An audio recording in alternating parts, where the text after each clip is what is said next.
Campsite at Hawick is 3 and next door to this rather lovely park. In the park there is a museum, and having seen the statues to the various motorcyclists that grew up in the area, I went to the museum to learn more about them.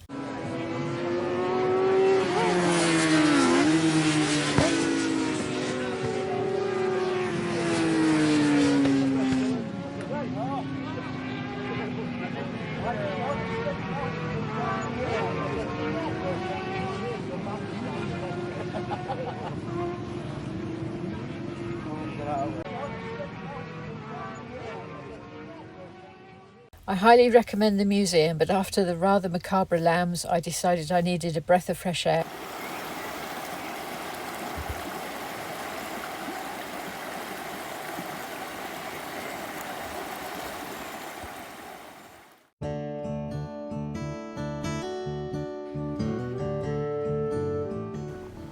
I found the energy in this statue absolutely amazing.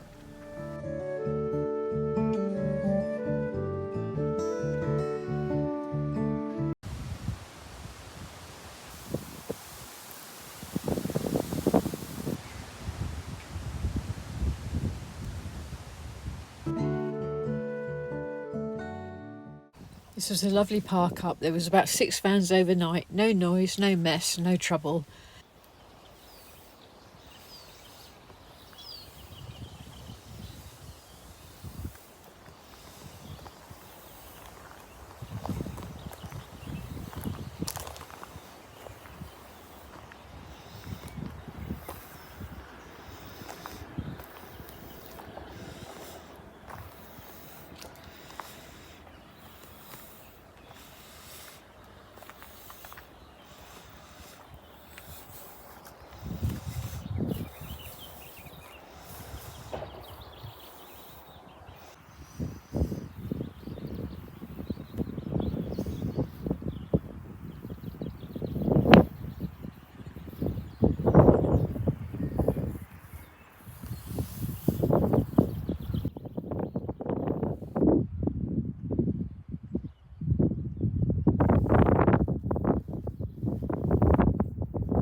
Oh, the wind's stopped now.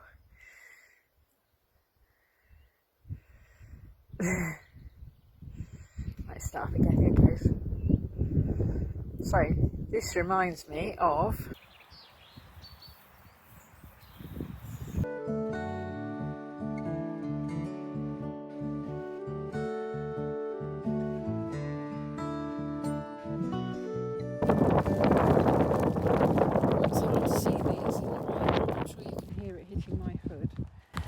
and there's 7 of them all together.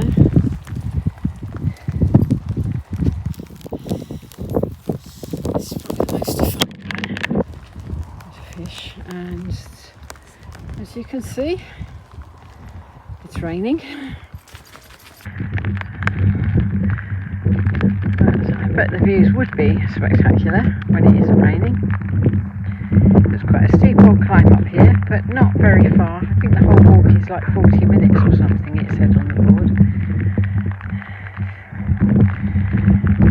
And this one coming into view. It's really steep.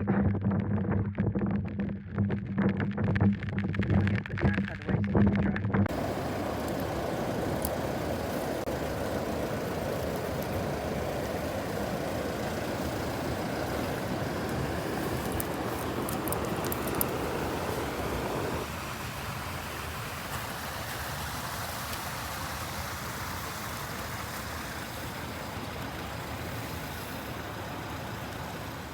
I read that the water takeoff here once operated 13 mills.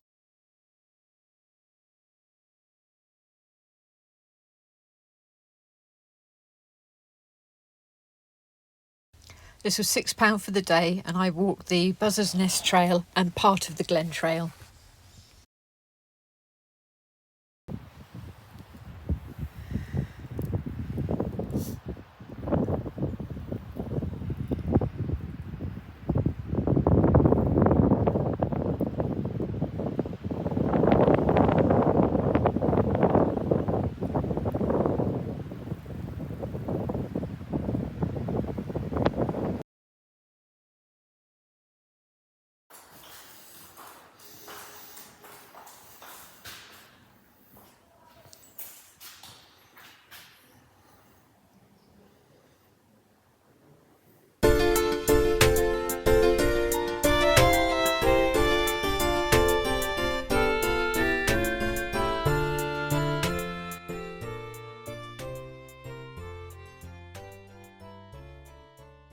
I decided to go for a walk along the river.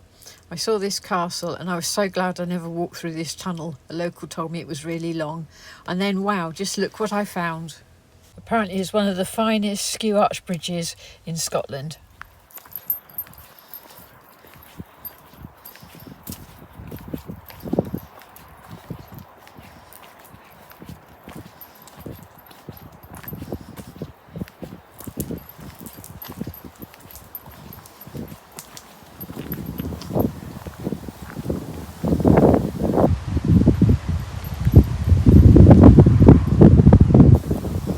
Apparently, skew arches have been used since Roman times when the path of a bridge crosses another obstacle, such as a river at an angle, which I thought was quite interesting.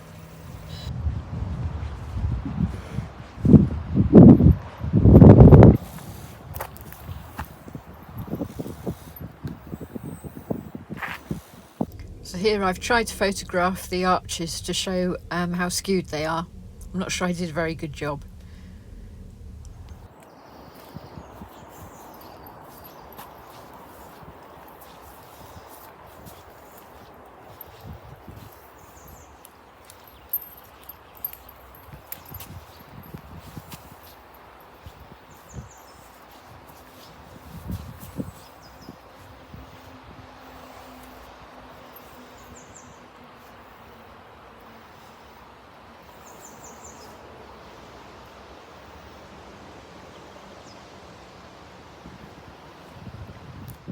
Very pretty bridge back to the van.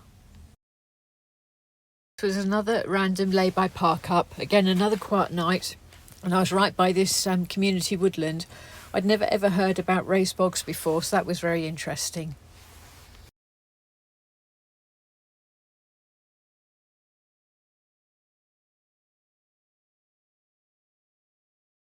My next stop was on the edge of the Pentland Hills.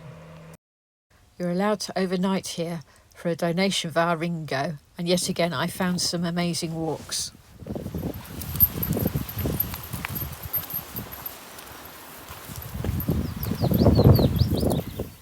On this walk I also saw the biggest cattle I have ever seen in my life. They were huge, and I'm saying that as someone who used to milk Holstein Friesians. I managed to catch a farmer and he said they were Aberdeen Angus crossed with Limousin and Ling. Which is interesting because in my day Aberdeen Angus were relatively small.